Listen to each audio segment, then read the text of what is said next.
The struggle here is we wanted to build something that met a need that we had on the Preact team, which was like, Preact is tiny and it's really good if you want to do a lightweight project. So where's our tooling for that, right? Like, where's our, we have a Webpack-based tool that's like, used in production by a bunch of high-profile sites, but that's the heavyweight tool, right? Where's the prototyping tool? So that was the one hand. But then the other hand is myself and a bunch of others who just sort of happened to be on the Preact team. We've been kind of on the sidelines in the bundler ecosystem for a little while, prodding people, kind of trying to get consensus on a direction that we can move in to further this idea of like writing modern code and shipping modern code and getting these things right. Bandwidth for changelog is provided by Fastly. Learn more at fastly.com. Our feature flags are powered by LaunchDarkly. Check them out at launchdarkly.com. And we're hosted on Linode Cloud servers. Get $100 in hosting credit at linode.com/changelog. What's up, JS Party people? Have you ever wondered if you could be offering a faster, less buggy experience for your customers? Well, with Raygun error and performance monitoring, you have all the information you need at your fingertips to quickly find and fix errors and performance issues across your tech stack down to the line of code. Raygun makes it easy to monitor the impact of your performance improvements, quickly identify issues across web and mobile apps, and see how your code performs in the hands of your customers. This saves you time, this saves you money, and this saves your sanity. Head to raygun.com to join thousands of customer-centric software teams who use Raygun every single day. Again, raygun.com to give them a try with a free 14-day trial.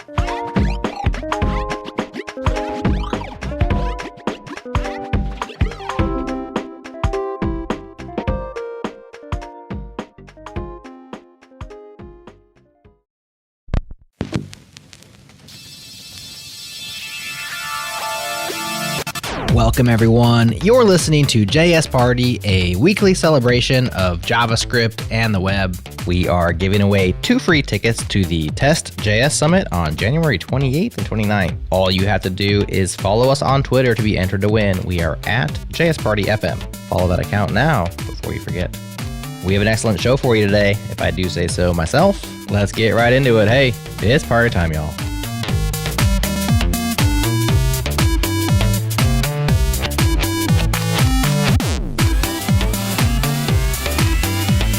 Hello out there. Welcome to JS Party. It's 2021. We are here. I'm Jared. I am your internet friend, and I'm joined, as not always, but as often, by one of my internet friends. Nick Nisi is in the house. What's up, Nick? Ahoy, hoy. Ahoy, hoy to you. Ahoy, hoy. We are joined by a special guest today, Jason Miller. You may know him as Develop It. Hello. He is making the web faster at Google. He's the creator of Preact JS, the P, very important there. And he's on the podcast. So welcome, Jason. Hi. I'm happy to be here. We're very happy to have you. And we are happy to talk about your new thing. We'll talk about Preact, I guess, by proxy, because it's involved in WMR. But Preact was not what prompted the call. WMR is. And WMR is a cool, tiny little all-in-one development tool for modern web apps, which brings a question to my mind, which I'll ask in a second. But the first question, before I know what that question's going to be. Well, I got 2 questions queued up, so I guess you can guess which one's which. The first one is, what does WMR stand for? And I know that that's not controversial, but it's like ambiguous because you're not really sure yet. You've got some multiple things going on. Tell us what WMR stands for, Jason. Yeah, I can never remember what the team decided on. To say it was an argument would be a miscategorization. It's more, the NPM header, how they scroll through random definitions of what NPM might mean. We essentially just have a joke where we continue to do that in our chat. So I think like the dry, boring version is originally I started this project as a joke. And the joke was it was going to be called Warm Module Replacement, which is like not quite less hot than hot module replacement. Right? Like it's module replacement that you can touch. I don't know. It seemed funny at the time, and the NPM name was free. And then we spent a week or 2 trying to come up with a better name and failed. And so we called the company Apple, or we called the project WMR. This is probably something that we can help out with. Yeah. So like there's a lot of funny ones. I forget what the one, there's like wet module replacement, Okay. or somebody suggested web modules runtime, which that feels kind of reasonable. Right. That one's almost too normal. So here's what we did, Jason. We saw this conundrum, and we're fans of the NPM scrolling title, or not scrolling, but random acronym replacement. And so we thought we'd help you out. We assembled a crack team of marketers and came up with some alternate replacements for you. So we're gonna pitch you a few. You let us know if you like these. The first one is Windows Me returns. Yeah, I would take that. That's a good one. Whales meet rodents. Okay. Doesn't make any sense at all. Well, there's a programming language that's a rodent. Is it Go? That's a gopher. And a gopher Yeah. is a rodent, so I think you're on point there. Yeah. If a gopher is a rodent, or is it a type of, I don't know. No, I do believe it is. If a capybara is a rodent, then a gopher is definitely a rodent. I think they are both of the Rodentia family. I know nothing about science. Is that what So. that's called? They got big teeth. I It's don't the know. genus, or a phylum. I don't know. I don't know what's going Is it on a here. platypus or is it not a platypus? That's all we care about. A couple other ones for you. WMR, Wicked Mr. Renderer. Yeah, I like that I one. like that one. Yeah. We tried a recursive acronym in the style of GNU's Not Unix, but it didn't work out at all. Windows or WMR means reboot. See, it doesn't even. I couldn't even Nice. finish it. Where's my Roomba? Yeah. So that would make sense because when I Googled this after we created and launched the project, I was seeing if we had gotten any form of notoriety. Yeah. Apparently WMR was already a thing that I wasn't aware of called Where's My Refund, which is like a service offered by the IRS. Oh wow. I'm not American, so I didn't know that. It's like your tax returns or something. Yeah. So Okay. Well, the last one. This one is yours, Nick. Waldo's my roommate. No. do you actually found have a him. roommate named Waldo? That actually answers the question. Also, where's Waldo? He's right here. Yeah, nice. All It's just right. you never wearing stripes. Whatever. I guess he just got over it. So what we can do is when the show goes live out there on the internet, so we can put a poll out and find out which of these are the best WMR, and then you'll be required to use that from here on out. I think that's a fair. Just Fair set up a setup. bot to PR the headline change in the README every Just week. to a constantly. new one. Yeah. Or we'll just have Nick do it. Yeah. I got the time. He's got the time. Nick will This is write like a applying static right. site generation to README. Nick will write a NeoVim plugin, which writes a bot, which submits the PR. That's the way Nick does it. Okay. Nice.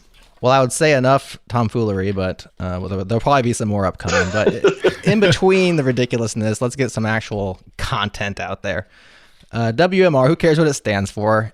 As I said, your little tagline is a tiny all-in-one development tool for modern web apps. And so that begs the question then, what is a modern web app? That's the one you knew I was going to ask, Yeah, right? that's right. So have at it. What's a modern web app? So there's probably two answers for that. One is it's a web app that you're building now, because modern is a time frame, and that time frame is recent. Okay. That's a good safe answer. Yeah, that's the lame answer. Right. The maybe more appropriate answer is it's a web app where the thing that you have front of mind and the constraints that you have on your mind as you develop are modern browsers, modern UX, modern dependencies, sort of this general assumption that this is not going to be, trying to use code from the late 2000s. This is not going to be trying to service necessarily browsers from the late 2000s. Certainly it would be written in modern JavaScript, which, another recursive definition there, but it's, ES 2017 or newer kind of thing. And the most important one, I think, at least for me, is the tool chain is optimized to give you the best experience possible for ES modules and TypeScript and some of these things that are now omnipresent on NPM, but there are still large swaths of modules on NPM that have not moved over to those things or that sort of exist from an era prior to all of that. And so, in a typical bundler setup, especially in like an ahead of time bundling setup, generally there's layers of abstraction added in. So, you import a thing and you're not actually importing that thing. You're importing like a compiled version of that thing. And WMR basically takes the stance that some of those layers of abstraction actually hurt newer, more readable dependencies in code you might write in order to support older, maybe less readable, and in WMR's case, we hope slightly less important to your project modules. And so the idea is like, okay, well, let's build a tool that tries to still sort of support some of the older stuff, but the focus, if we have to choose, the focus is always going to be on make the sort of more recent, newer stuff as good as it can be. So don't detract from it just in order to have compatibility. So if you were to liken it to something that already exists, just for context or for frame of reference, like what kind of a thing is it? Would you say it's kind of like a Create React app, or it's kind of like a Next.js, or like it's kind of like a Webpack? Like what's it kind of like that people would be like, oh, okay, it's like this but different? It's weirdly probably closest to Webpack, but that might be sort of an awkward comparison. Like in terms of existing tools, it's closest to Vite or Vite. Never got clarity on how that's pronounced. Right. Vue's new bundler and Snowpack. And also ES Dev Server, Modern Dev Server. I can't remember which is the more recent name. It exists in that space of like ESM first. Gotcha. Bundlers / non-bundlers. And I guess the thing that makes it maybe sort of like Webpack in that regard, actually, I shouldn't say Webpack, it's closest to Parcel in that regard. WMR really, really, really tries to remove itself from your field of view as a developer. So it tries to sort of stay out of the way. Normally, when you start a project with a bundler, like a Webpack or a rollup, your first job is configure the bundler. Tell it the semantics of your project and your file structure and what you're trying to build. There's good reasons why bundlers allow that, right? Rollup and Webpack are super versatile tools. Right. But that's also, as somebody who is like a fairly severe ADHD sufferer and who does a lot of prototyping to manage to be productive, despite that, all of those like stop, configure, those are all steps that kind of get in the way of you actually starting a project. Or they, at the very least, they eat into the time that you might spend. If you have 2 hours to prototype something, you really don't want to spend the first hour and a half configuring your bundler. I've definitely failed hackathons for that very reason. So it's very much about greasing the skids, right? Like just get me running, no config or zero, out of the box, pre-configured for you, don't make me think style tooling. Yeah, and the interesting take here, because like we have Microbundle, which is basically written by the same people. Obviously, that Microbundle it's basically a configuration for Rollup that you install as a command line tool, so you don't have to also install Rollup. And that one is very strictly like we're just Rollup, but with heavy-handed defaults that make sense for a lot of modules. WMR kind of tried to flip that on its head. We do support configuration, which is already different from Microbundle. But instead of basically saying we're going to give you what we think is right out of the box as defaults, what WMR does is it tries to extract all of the possible configuration defaults from what you write. So rather than saying, this is how you reference entry modules in your HTML, like this is how you bundle and then reference stuff from HTML. Instead, we flip that on its head and we say, we will look at your HTML and find the modules that you have referenced there, and that's how we'll figure out how to bundle your application. So Parcel was definitely a trailblazer in this regard, and they still do this very well. They really try and like give you a bundler that incorporates the web's defaults as its defaults. So you don't have to, sort of tell the bundler, yes, I am building for the browser. Yes, these are the semantics of a browser. Those are things that you can actually just know up front in a bundler. And it even tries to take that. I could probably get into the semantics of why this ends up mattering later, but like, how Webpack has like the optimized chunks configuration or whatever, and you can kind of tell it like, oh, collapse such and such a stuff if it's below this threshold. Right. Rollup doesn't have that, but we grafted it into Rollup, which is what powers WMR's production output. So we basically, like for CSS files as an example, WMR will try to not produce CSS files below 1 kilobyte, because in general, that's going to be the point at which the headers for your request are approaching the size of the response body itself. And you start to see really, really diminishing returns in terms of like gzip compression, which has a threshold of about a K. So it basically tries to work back from like compression thresholds, TCP window sizes, all these sorts of things that like, oh, there's like actual specifications that define these things, or at the very least, there's convention that defines these things. Mm-hmm. Why don't we just have that be what defines the defaults for the tool? So it really tries to like stay out of your way, not by telling you what to do, but by finding concrete, I don't want to say evidence-based. I feel like that's giving it too much credit. Finding concrete sort of obvious defaults that you're going to tell the bundler at some point anyway when you're doing your optimization, and just saying, yeah, screw it. We're just going to do that by default. Like that's a logical default to have. I kind of think I'm listening to you talk about it. It almost sounds like akin to like a compiler doing type inference, where it's like, I think you must be using an int right now, so I'm just going to infer that that's what it is and not make you declare it like you might in some other typed languages. This is kind of like config inference or style inference to a certain degree. Not trying to give you too much credit again, but it's kind of akin to that, right? Like you're like, well, yeah, find out what they're doing, and also what's the best practice here, so that if they don't want to defer from that or divert from that, and just do that. But also like, what style are you using? We'll just go ahead and just do that. Right. And so like the similarity there is actually, it's pretty reasonable.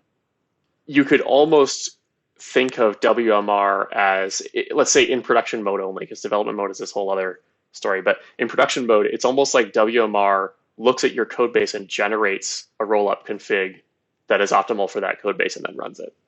That's actually sort of how it works. Mm-hmm. It's a little bit more complex and contextual than that, but at least in terms of our production output, you can kind of think of it like that, right? Like in a normal bundler, you would configure entry points and your minifier and your node modules resolution and like all the weird like, but the React is modules commonly used from ESM with named imports, but it doesn't have any, so like patch that. Instead, we just do all that on the fly based on the code that you wrote, because like you already wrote code that essentially said, import type of from React is. So we don't need configuration to know that you're trying to use named imports from a common JS module. It's right there in the code.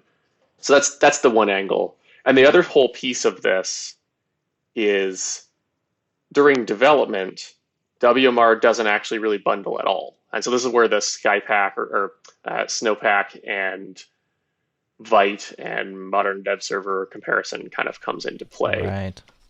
WMR, it's really similar to those tools.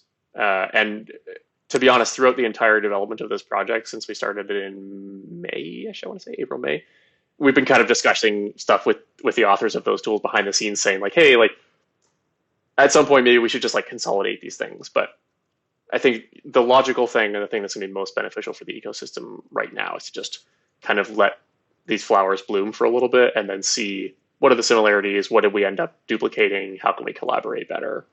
And so what we try to do with WMR is working back from that model of in development, you're not bundling, we're just shipping modules over the wire as HTTP requests. We tried to optimize the pathway for every module from disk to browser.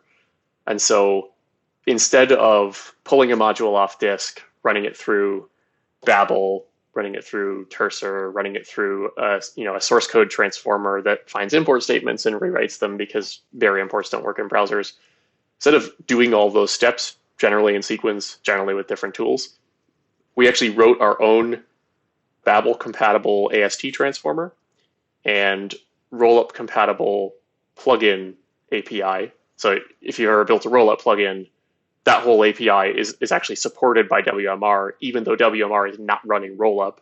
We just call all the same hooks in the same order. We expose the same Acorn parsing stuff.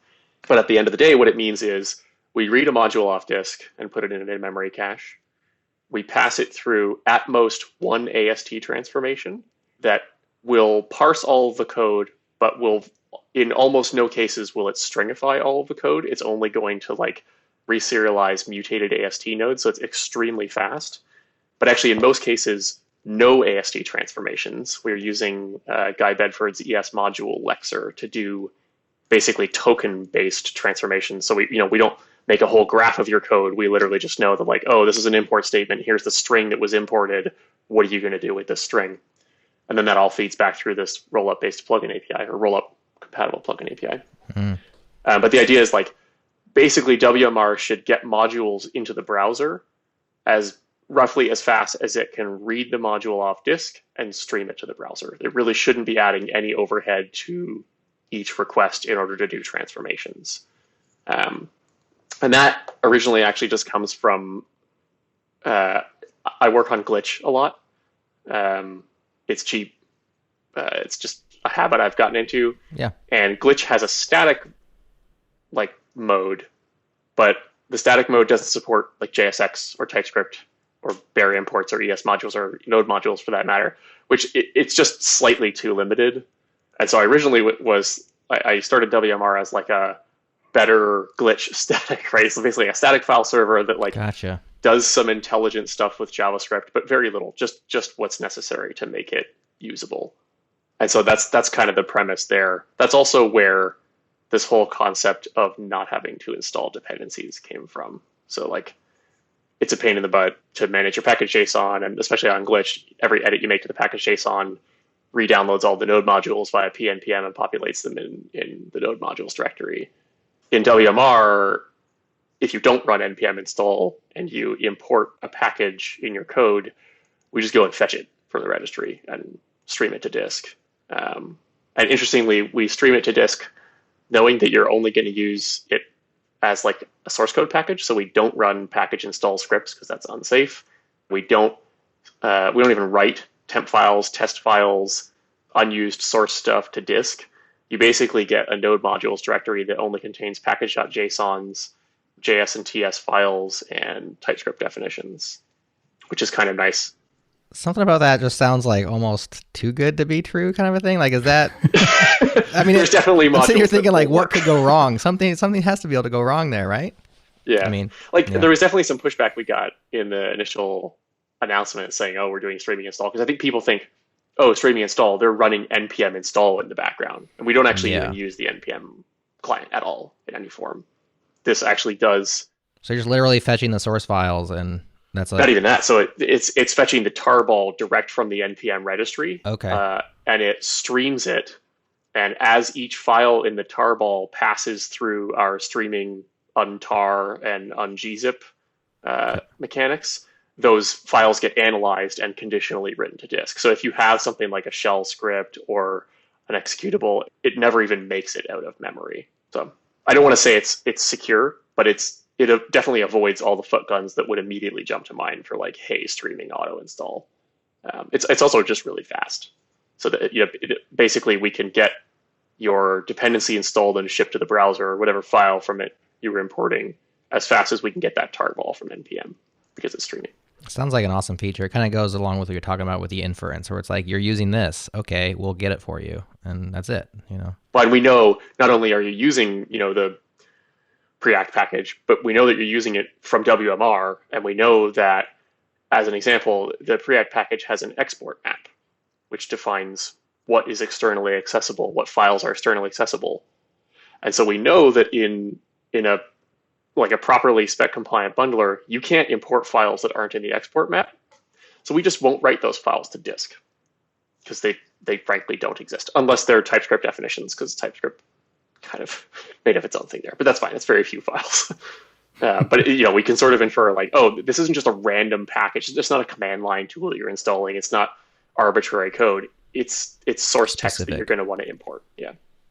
And so when we do that, again, with the inference thing, we stream it to disk and we send you the file because like you're waiting on this request in the browser. The browser will either have reloaded or hot module updated or whatever, and you're sitting there waiting for this dependency to download.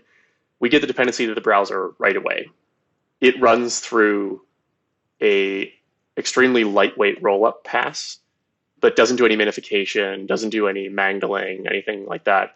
It basically just concatenates modules together that wouldn't have been individually addressable anyway, so that we're not shipping like thousands of VS modules over the wire, but sort of like as close to 0 milliseconds as we can get there. And then behind the scenes, after you've actually requested that module and after it's been loaded in the browser, we then schedule it to go off into a minification and broadly compression pass. And so, if you import Preact, you'll get Preact right away. But then after a second-ish or two of idle time, WMR will have already generated a hyper-optimized version of that dependency and written it back to disk so that the next time you request it, you get the optimized, broadly compressed version, but just stream from disk. There's no overhead on the request itself. So yeah, it's sort of a funky setup, but You said that when it goes to the browser in that either development or production build, I guess probably both, it's just basically the concatenated files. It's not actually running like ES modules in the browser. Is that right? So it does use native ESM for everything. Yeah. Okay. So actually, that's one of the reasons why the roll-up bundling process is done even for the unoptimized version, is that's where we convert CommonJS and UMD to ESM. Gotcha. So I guess I'm a little behind on you actually using like direct ESM because I do it through TypeScript, and I ran the Create WMR project and kind of played around with that a little bit. It looks like there's kind of a mix of like I'm specifically looking at the imports, and like there's some with file extensions, some without. And I was wondering, like, is it doing rewrites of those for me automatically, or? Yes. So, okay. and that has shaped a little bit since this tool was originally created. So we always have rewritten bare specifiers just because the browser is it just is a syntax error in the browser, and there's no way for us to patch that in on the front end. So like if you do like import foo, the module foo, we will rewrite that to, I think it's import a URL like /@npm/foo. Okay. And it's a pattern. It always looks like that. You kind of get used to seeing on the front end. And in your browser's network console, you'll just see foo because it shows the base name, not the path name. In the case of something like TypeScript, or if you're using JavaScript files and you don't want to use file extensions, WMR in its current state will infer the file extension and correct it. So in the browser, if you imported /utils and the file on disk was called utils.ts, in the browser, I believe you will see /utils.ts. I actually would have to check if that's the case. Interesting. Yeah, and so basically that happens because I had mentioned we support the rollup plugin API during development. Originally, we did not do file extension inference. So if you wanted to import a file that had an extension, whether it's TypeScript, JavaScript, TSX, whatever, you just type the file out with the extension. I actually personally really like that approach because I know that behind the scenes, that means that WMR never, ever has to read a directory or call into Node's file system API to check if something exists. Basically, when you do an import, we call read file. That's it. So even if you were writing TypeScript, you would do like a .ts extension for all of those? Or you could also use a .js extension, but that's a TypeScriptism. The .js extension, when there's a .ts file on disk, is the .ts file. Okay. But that was actually one of the reasons why we ended up going down the road of implementing file extension inference. Yeah. So you kind of treat it like ASI a little bit. And yeah, exactly. You don't have to use it, and it is faster if you don't use it, but you can use it. And so one weird case where this actually rears its head is like if you have a script tag in an HTML document, the correct thing to do in WMR is to include the full file extension of that script, regardless of what it is. If it doesn't exist, don't put it. If it's a .tsx, it would be /foo.tsx. And that's just like we're trying to steer people towards the spec, which says like there is no magic. A URL is just a URL. There is no such thing as inference. But we also, to the earlier point, we are aware that a lot of people are used to the semantics of things like Create React App, which are essentially the semantics of Webpack. And so as kind of a way to bridge that gap, we do the inference. You can, there's a debug environment variable that you can set to 1, and that will print out all of the plugins that got executed on every request. And you can actually see in real time, like, oh, wow, I just round tripped through the file extension resolver 3 times just because I didn't want to type .tsx. And so we won't show the performance stats on it because it's on a per request basis. It's very minimal, but you can still see like, this is what I've opted into by choosing that thing. The other piece of this is I think the file extensions thing, especially for TypeScript, is still just sort of in the last stages of kind of settling out. The nice thing with specifying full file extensions is, at least in VS Code and I think JetBrains, if you have any imports that have a file extension in your module and you use like the auto import thing, like you click a suggested result and it imports, that new import will also use a file extension. So it's smart enough to see like, oh, this person is typing file extensions out. I don't think it does it on a project-wide basis by default yet, which would be like a nice next step. That's sort of why you see that. And I think right now the template, I think we ship .js by default. Yep. Although TypeScript is supported by WMR itself by default, we don't scaffold it by default.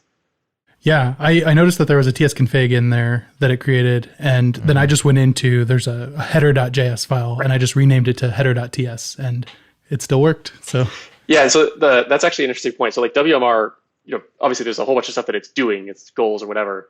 But the other piece is, this is coming from the Preact team, and the Preact team, we still by and large write everything in vanilla JavaScript.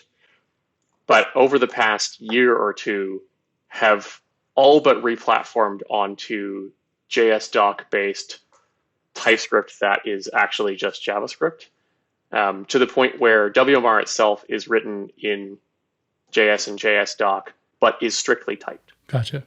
Like a type error breaks the build, which is less crazy than you'd think, because there's this clever thing where you can stick all your types as ambient types in the source directory and then just reference them without even having to import anything from your JS-doc annotations. And the TypeScript team has been really good over the past year about like extending the JS-doc functionality and finding like that nice balance of like JS-doc that isn't entirely TypeScript specific. And so we're all on board on that. Like even the main Preact code base right now is basically being rewritten to use this strict variant. And so we kind of wanted to scaffold something that kind of shows people like, hey, like you can turn on check.js and get all these lovely compilerisms that you wouldn't expect from a standard JavaScript environment, as long as you're using an editor that cares about TypeScript. And then the other piece is we support CSS modules and some import prefixes. Like you can do like, I think it's URL : and then the path to something. And it will, when the thing you import is the URL of that file, which I think Parcel supports the same thing. How does TypeScript handle an import that looks like that? Well, so that's what the tsconfig is actually for. So when you install WMR, or actually it's not the tsconfig, when you install WMR, we ship ambient types in the WMR package that define ambient module definitions using wildcard statements for URL : *. Same thing for CSS modules. If you import some, star.module.css, the import, like the value generated by the import, will be an object mapping of class names. Nice. And again, so like, we are providing you the thing, and it's technically configurable. You could turn this off, but like that's the default. So we provide you the type definitions for that default, it's nice. This is something that like I think we always wanted to do it in Preact CLI, but we didn't have the .module.css thing, that convention, and we maybe couldn't guess as much about the type of code you were trying to write to be able to infer these things.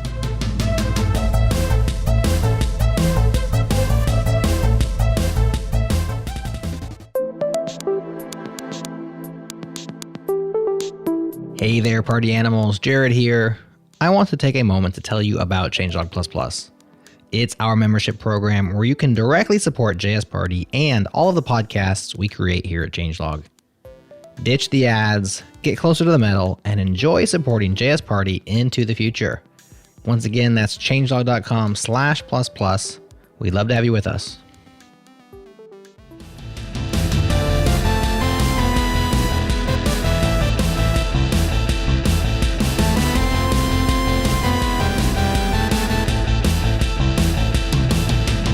So as I mentioned, I was playing with the create WMR or npm init WMR, which was really cool, and playing with the project that it creates there. I really loved just how, like you said, I wasn't spending any time configuring things. I was just going, and I wanted to use TypeScript, so I renamed the file to .ts, and it just worked, and that was really awesome. But the create WMR package, or the project template that it uses, ships with Preact, and I was curious about the relationship between WMR and Preact, and is that a requirement, or can it really work with anything? Yeah, tell us a little bit about that. It's definitely not a requirement.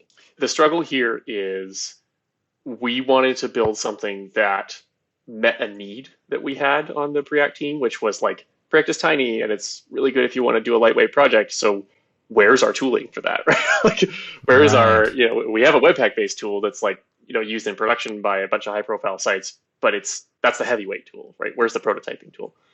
So that was the one hand. But then the other hand is myself and a bunch of others who just sort of happened to be on the Preact team. We've been kind of on the sidelines in the bundler ecosystem for a little while, at least, leading through 2019 and 2020, prodding people, kind of trying to get consensus on a direction that we can move in to further this idea of like writing modern code and shipping modern code and getting these things right. Where like, I feel like everybody in the community at this point is at least mostly, rallying around like, we want to start shipping modern code given that it's supported in the overwhelming majority of browsers. 95% of browsers support ES 2017. And so like from my, this is actually like the thing that my Google work has been focused on for the last like 2 years has been going and finding all of like the choke points there and trying to do the research and outline a solution it might not be the perfect solution, but it might be the way forward. So part of that is like trying to convince folks to use export maps, the new node feature, as a way to publish modern JavaScript packages. So you can publish a package that has modern and legacy JavaScript, and now bundlers have a way to use one if they know how to get to it. And there's various reasons why I, in the article that I released in December and the video that went along with it, kind of explain how that could be justified, right? Like, Node started supporting export maps in 12.7 and Node 12.9. And that version of Node supports ES 2019. So if you ship an export map, it only works in a version of Node that supports modern JS. And thus you would assume that code would be potentially modern JS because it's a modern package. So we kind of extrapolated that and be like, okay, well, what if bundlers also jumped on that same assumption? Could this be finally the modern field that we've been not able to standardize for 5 years? And so that and the timing of browser support kind of converging on that 2017 baseline, there was a very clear need for a tool or really a bunch of tools to basically like stake the claim here, saying like, actually, it's not just that we can ship smaller bundles using modern code, but also like we can do a better development experience. We can ship readable code in development that's not one line of eval for a 2 megabyte module. Mm-hmm. And so the non-Preact part was just getting a tool out there that demonstrates, in addition to what Snowpack and Vite and some others have demonstrated, getting a tool out there that demonstrates that like there is even more that we could do if we double down on this. Like WMR ships HTTP2 out of the box. On the overwhelming majority of machines, it will set up certificates for you, and it basically, at some point, you will get prompted to enter your administrator password, which I know scares the crap out of people, rightfully so. But this is using literally the de facto standard module that implements this thing. It's relatively safe, all things considered. But we ship that out of the box because we know that H2 with ES modules is the fastest and best experience during development. And then also showing like when you platform on ES modules, things like hot module reloading and asset references can also get easier. So like hot module reloading is just you dynamically import the current module with a query string parameter to bust the cache. That's it. There's some weird logic that we do right now to repatch exports onto the old module, but even that we're actively pursuing avenues of getting rid of that piece. And the goal there is to show like not only can we ship something that's truly good, but also like we can ship something that's actually fairly easy to understand, right? Like sitting here, I said dynamically import the current module and replace it. Like you can kind of picture how that would work. Yeah. Dynamic import, object assign, and that's roughly accurate. Yeah. Minus some weird close enough approximation about what's exactly happening. Right. And so there's just a lot less guesswork between you and the actual generated code that you run in the browser, which is potentially less surface area to have things go wrong in. And so then getting back to kind of the Preact thing, our goal with this was basically keep WMR as agnostic as it can possibly be to Preact, so that all of the little pieces inside WMR, because WMR it's literally just built as like 20 rollup plugins and a couple of standalone libraries we haven't yet published yet, but they're all independent. Keep that totally separate so that, Vite can grab the plugin API and use it. Or, I've actually just this morning been making the rounds looking at all of the export maps implementations in these bundlers, finding some issues with them. And it's very clear that, like, it's not to say that WMR gets this right, but having a package, possibly WMR's export maps implementation, that just gets extracted out and published to NPM as like a here's how you resolve export maps type package, that's valuable. And it would be really shameful for us to like do the work of building this and hopefully getting things correct, but have it be weirdly Preact specific, right? Like that doesn't make sense to me.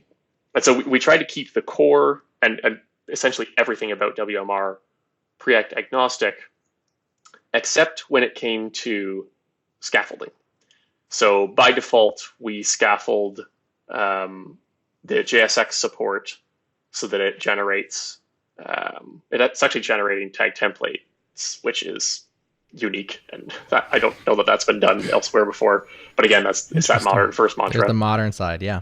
Yeah, exactly. But the tag templates by default, they are bound to Preact. It takes 2 seconds to rebind them to another library like Vue or React, or your own custom thing. But the default is Preact, just because we have to serve both needs.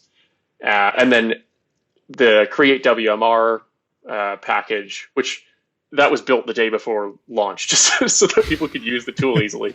But the create WMR package scaffolds a Preact app because that's the one that we were most confident people would be able to like poke around with and try. Even if you're not a Preact user, even if you're like a React user or a Vue user, like you can get a feel for it. Mm-hmm. And it lets us show off hot module reloading and some things like that. And then the last piece is WMR in about the last 2 months leading up to the launch. Like originally we were going to launch it in August, and we kind of had to sit down and decided like, oh, you know what? Maybe there's more we can do here. Maybe we can ship more than just a good hot module replacement solution. And we kind of went back to the drawing board and added things like the pre-rendering and the CSS optimization stage. And a lot of the reason why you see Preact as the default now is because Preact was the test bed that we used for all of this.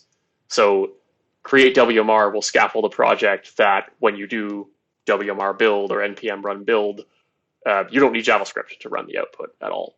And Preact in the scaffolded thing is how that works, but the API is actually completely independent. Like pre-rendering in WMR is just you export a function called pre-render from whatever the first script tag in your HTML file is. And that function, it's an async function, so it returns a promise resolving to an object with an HTML string property and a links property that is an array of strings. And so the HTML is the stuff that you pre-rendered, however you chose to do that. Could just be returning a string if you wanted. But you can see how that would work in Vue and React and Svelte and whatever. And then the links property is, if you want, other URLs to then go and pre-render. And WMR won't pre-render if it's already pre-rendered stuff, but that's actually the guts of how our automatic pre-rendering works. And it has nothing to do with Preact. Mm-hmm. It happens that Preact can use that in a way that is extremely optimal. We don't ever have to parse the HTML because we generated it. And the thing that looks for links happens during the generation of the HTML. But it's just an array of strings. And so like anybody, I think there was somebody working on a Svelte test for this. And we've got one bug we need to fix for compiling Svelte templates, but like you could easily adopt this to any framework. And so my hope here would be like, because WMR supports config files and anyone can create their own replacement for create WMR, it's a really simple package.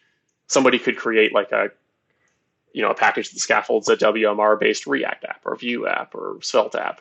And it would be just as much of a first class citizen as Preact. It just would have a config file, like a one-line config file that just says like export default React plugin.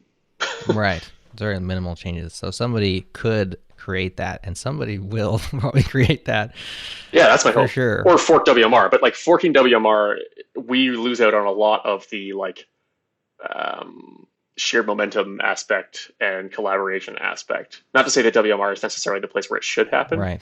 but the hope was like, if everybody's using plugins on top of the tool, then we can make the tool better. And at some point, when we take all the pieces of the tool and publish them to NPM as independent things, everyone benefits.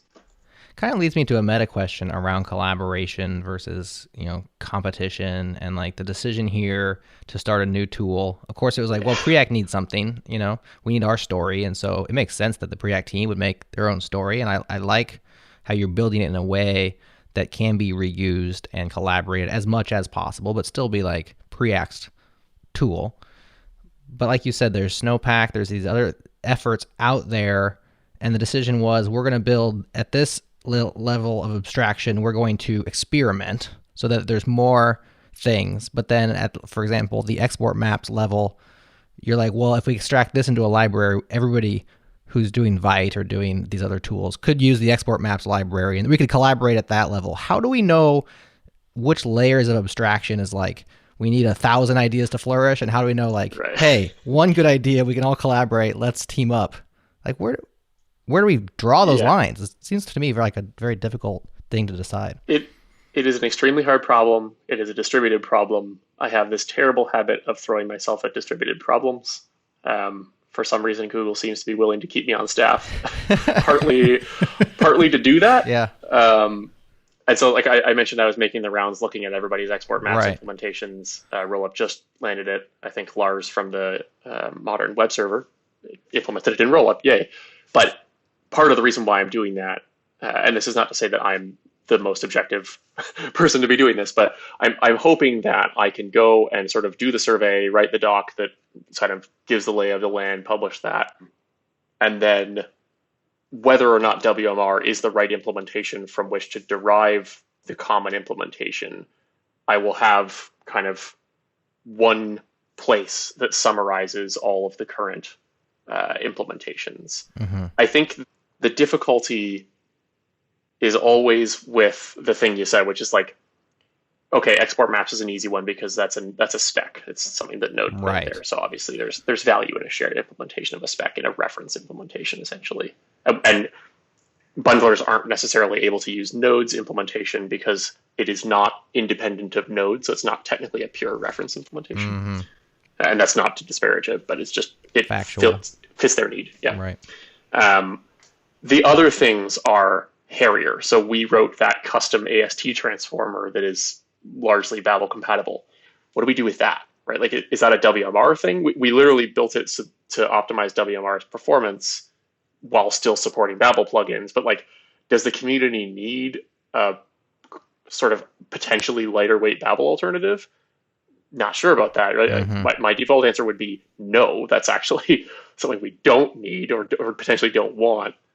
Yeah, that gets tricky, and all these things were also written in JavaScript, and right now there's that whole move towards like, okay, could we use a faster language? We even have an experimental PR from a while back that uses ESBuild for JS transformations and minification, which was very fast. Mm-hmm. Which is a Go tool, right? Yeah, it's written in Go. It has a great JavaScript interface. We used it prior to it being pluggable, but for our need, because we use Terser for minification and we use this custom Babel-y thing for transformation, it does both of those things, and it does them faster than both of those things by a lot. So I think there's potential there, but we didn't want to. This is actually the reason why WMR wasn't published as WMR and 16 packages that power WMR. There's lots of packages in there that are independent and publishable, but where the rationale or the logic for why we would publish those things as independent is not clear, mm-hmm. or we already know that we don't want to. And so some of the stuff that's in there is stopgaps while we wait for the ecosystem to settle so that we can use someone else's thing.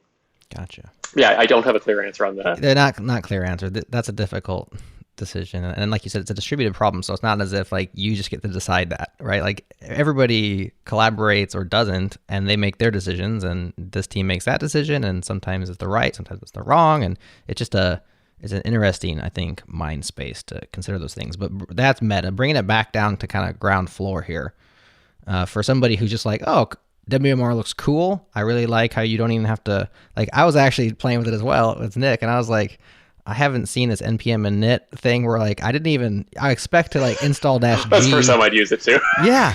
You don't even like, just to put an emphasis on it, you don't like npm install -g WMR at all. Like you just init a new project, npm init WMR, and then your project name, and it just is done. And even the project name's optional. If you run npm init WMR in a directory, we'll make the directory a WMR app. So, Nice. so cool stuff like that is what gets people excited. Go ahead, Nick. I was going to say, when I ran it and then CD'd into the directory, it ran so fast, so I ran npm install just assuming I had to do that. Then I looked in the node modules directory and there was like nothing there. It was great. Right. So lots of cool stuff like ground floor for people who are like, this is a pretty neat tool. What else is cool about it? And I guess before you answer that, it gives its breadth, right? So it says from development to production. So there's the breadth of the tool. Like you're going to use this to dev, but you're also going to deploy production apps with this, but it doesn't give the scale. You've mentioned prototypes. You mentioned like hackathons. If I'm reaching for a tool tomorrow to build a modern web app, like what kind of web app would I use WMR, and maybe where does it stop scaling, or does it stop to scaling? Is there a complexity? Like if I'm building a modern Gmail, would I maybe reach for something? I'm building a modern Gmail right now with WMR. So. You are? Yeah. That's hilarious. Yeah. Okay, so nothing to do with my employer, but it's just like what I want is something that is not just a mail client, because I'm sick of just a mail client. Yeah. I want a work client that has all of my tasks and my calendar and my emails and my to-dos and does time-based notifications and stuff like that. So maybe that answers the scale question. Like, but WMR is your tool, so of course you're going to use your own tool. But if I'm not you, and is there a scale problem or not? Like, is it just it's smooth for prototypes, but you could build a complex, multifaceted web app with this thing? So there's two halves to this. The first is it's new, and so like with every new tool, there's obviously always going to be warts. Mm-hmm. I don't know whether me not running into them is more because I know what the warts are, or maybe it's the other half, which is that I don't tend to be the person using the legacy packages. I mostly write my software. I don't install a lot of it, with the exception of like UI toolkits, which was always the big challenge with WMR that we had to overcome, because they're big and gnarly, and they use weird package semantics that aren't always correct. But those work in WMR at least. The other piece is the actual physical scaling of the development time approach of shipping ES modules. There have been some maybe not super scientific kind of experiments, and right now the answers we have are whatever the opposite of definitive is. It's just, we know that if you ship 10,000 individual ES modules, especially if you're using HTTP 1, that's going to be somewhat slow. And I'm actually in a unique position where I am building WMR on one hand with the Preact team, and we're relying on that. But then also I'm talking to the Chrome and V8 teams on the other side, who are investigating module streaming performance. And so we're actually using this and things that look like this in benchmarks right now. Gotcha. So there's a bit of a cart and horse situation there from the performance standpoint for scaling up many thousands of modules. But even today, for fairly large size projects, the way that this constraint ends up working is that your NPM dependencies actually don't scale one-to-one with the number of files on disk, because we do compile those with rollup. And so like in a typical project, you'll add a bunch of dependencies to your project, and then at a certain point, it mostly plateaus, right? Like you're not constantly re-adding new dependencies from NPM as you work. You kind of end up with like your frameworky substrate and then a couple of random things that get added over time. But that number doesn't grow super fast, and those all get cached in the HTTP cache and on disk. So they're relatively fast. And then the number that does change relative to your files on disk is your source files. And so that's kind of the thing that you would want to keep in mind. I don't know that today I would necessarily jump to using WMR on a project that has 2,000 source files. I don't have any reason not to suggest doing that. Just don't know. Yeah, exactly. But like that would be the scaling characteristic that I that I would be concerned about. Right. Not concerned from like a should I do this standpoint, but like how long is this going to take during development standpoint. And like hot module reloading helps with that, because that's now you're only talking about the first load that might be waiting to stream modules to disk. And this all changes as the semantics of browser module streaming parsing change. But that's the main one. The other side of the coin, which is what about production? Yeah. I don't think I'm like overstating WMR's abilities.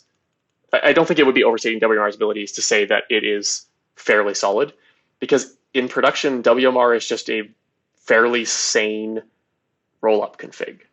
Like it's not, we don't hit the custom code pathways. We're not running through our own plugin runner. We're not doing those things. It's pretty similar to a standard roll-up config. We use our node modules resolution, but we actually do that so that it's never going to be different in production than it was in development, because that would be very awful. And some similar things for transpiling. Like we use the custom transpiler again because we don't want it to be different. But then when we go to minify, like we minify with Terser, standard tool. We bundle with Rollup, standard tool.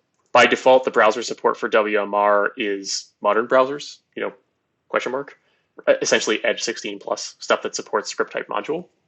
But there is a one file plugin that runs those bundles through Babel. And so now and creates copies of them. So now you have their modern files served via script type module to 95% of browsers. Mm-hmm. And then it creates a second set of files that it automatically injects script no module tags for and serves to legacy browsers and polyfills them. So like in terms of the production output quality, the production output, like what has been taken into consideration, there's not really a consequential difference between what WMR can produce and what other tools can produce. Yeah. Really, honestly, the main thing to point out is just the production output is rollup based, and rollup, it is the gold standard for production output at this point. It's not the default. And so that's always something to consider, is like usually this for people would mean moving away from a Webpack configuration and onto a rollup one. But I think there's lots of reasons why one might consider doing that. So that's something to kind of consider. Yeah. Another aspect of scale in terms of app complexity, which I think also affects the production story, is not just module count or that kind of complexity, but as soon as you start to want to do like maybe custom server responses, I know there's like a plugin interface for middlewares and stuff, so you can proxy, you can add some headers. Surely you can shoot yourself at that point once you start to extend it to like return arbitrary responses based on logic. Now you're basically running a dynamic web server, and you can of course have production issues there, right? Yeah, that's a good point. And so I don't think we've properly put verbiage around this in the README and in some of our stuff, but in the launch announcement and in the couple of videos I did, we want to be clear, like WMR serve, like our production style server, right? We did not build that as a suggestion that you should use that to serve your application in production. I wouldn't do that, because like at the end of the day, the best outcome is it's the Polka module and the serve module, both by Luke Edwards, which are great modules, but that's all it's doing. Like it's that and then an HTTP2 server. And really in production, you shouldn't be serving HTTP2 from Node. You should be serving it from your CDN. And at that point, why serve your files from Node in the first place? Right. Deploy them to a CDN, deploy them to Netlify, to Cloudflare, now they've got Pages, or Firebase, wherever. Mm-hmm. The prod server that we bundled, its goal was to give you a very accurate local representation of what prod would be like. Okay. That's actually why we have the middleware support, so you can add proxies and stuff, is because in production, you might have that set up. But I don't think it would make sense to do that through WMR. We're the development and bundling side of things, and we'll get you to production, but we aren't production. Right. Like it produces production assets, but it is not right. Your production server. Yeah, and that's actually a dividing line that I think we could make clearer. And you had mentioned Next.js early on. Next.js, it is a server, yes. Right? It is a runtime that your application runs in. WMR, it really, we have no intention of being that. There was an SSR plugin that I built more as like an experiment to see, could you do it? But even then, I think if we ever actually formalized going down that road, it would still be, we will generate a server as a JS file that you're going to go and host yourself, right? And it'll be like a piece of middleware that you're going to mount into your own node server, because WMR is not a stack. That's kind of the dividing line. That's a good distinction from an outsider reading the README and checking it out. And like I said, is it like a Next.js? Because I'm trying to figure out, like, is this going to host a hybrid application or not? I mean, it can. Obviously, it could. It can, yeah. But does it want to be that? And I think the answer to that sounds like no. It doesn't really want to be that. No, and to the point where, like, I think in order to do that, we would end up having to compromise on being good at generating static apps. And if there was a need there, I would rather have it be a separate tool, or like a tool that uses WMR for bundling, but that's it. And like, there's a bunch of folks right now who are trying out wiring up 11T, the static site generator, and then just using WMR as the front end thing. So like, you can have 11T with a script type module tag that just points at WMR, or even use WMR's middleware thing to proxy to 11T. But then when you do like a production build, you're just saying, hey, WMR, give me your assets. Okay, those are in 11T now. 11T is ultimately the stack. And to me, that just fits a lot better with the model. It's generative, not runtime. Gotcha. Anything, Nick? No, that sounds really interesting. I like that's kind of a use case I was thinking of, is using WMR with 11D, kind of just as like a side project fun idea and a way to get to use this a little bit more. It does seem like a good fit. But especially like, because we have that thing where we start from HTML files, and in development, we don't even look at the HTML file. It's just that first script tag request when it comes into the HTTP server. We deal with that. It lends itself quite well. You would get hot module replacement in 11T, which is normally a pain in the ass to set up. Yeah, that'd be really cool. And then the other piece there is, there are folks, myself included, who, if you're not currently using 11T, or let's say you're building a website that isn't strictly content, you might want to have page-based routing, kind of in a Next.js style. And so we have plugins and recipes now. It basically just, there's a plugin that lets you import a directory that just returns the files in the directory as an array. And you could actually build a whole static site generator on top of that. So we've got demos now showing how to do that. But like, WMR is actually lower level than any of those things. So it's more like, if you want to do that, you can. It's fully supported, but we're not telling you like, this is what it's for.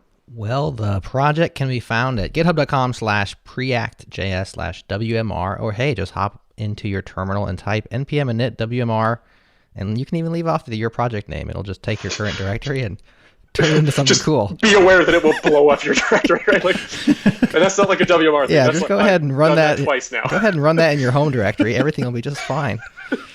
And Jason Miller, thanks so much for joining us. You can find Jason online. He's at developer, @_develop it, depending on the context. What's the best way to reach you, Jason? Twitter, the best? GitHub? What? Yeah, Twitter's fine. All right. So links to Jason in the show notes, links to WMR, all the things discussed on this episode, of course, are right there in your show notes for easy clickings. Nick, thanks for hanging out for our first episode back. Jason, thanks for joining us and for really putting so much work into these cool new tools. I mean, I love not having to write cool new tools, but getting to just use these cool new tools and criticize them and enjoy them. And so we appreciate all the effort you are putting into pushing the web forward for all of us. That's our show. Talk to you again next week. If you're a first-time listener, stick around, why don't you? Subscribe now at jsparty.fm or search for JS Party in your favorite podcast app. You'll find us. Oh, and while you're there, maybe leave us a nice review. We love those. Also, don't forget, we're giving away those 2 free tickets to Test JS Summit. Follow at JSPartyFM to enter. We'll announce the winners real soon now. Music for JS Party is produced by The Beat Freak, Breakmaster Cylinder, and we're brought to you by some awesome sponsors. Special thanks to Fastly, LaunchDarkly, and Linode for their continued support.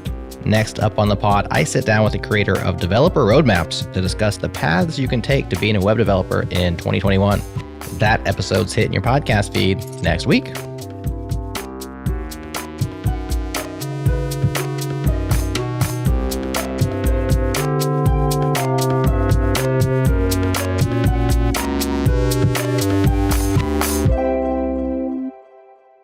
Just waiting for dark mode to eventually land in Node.js.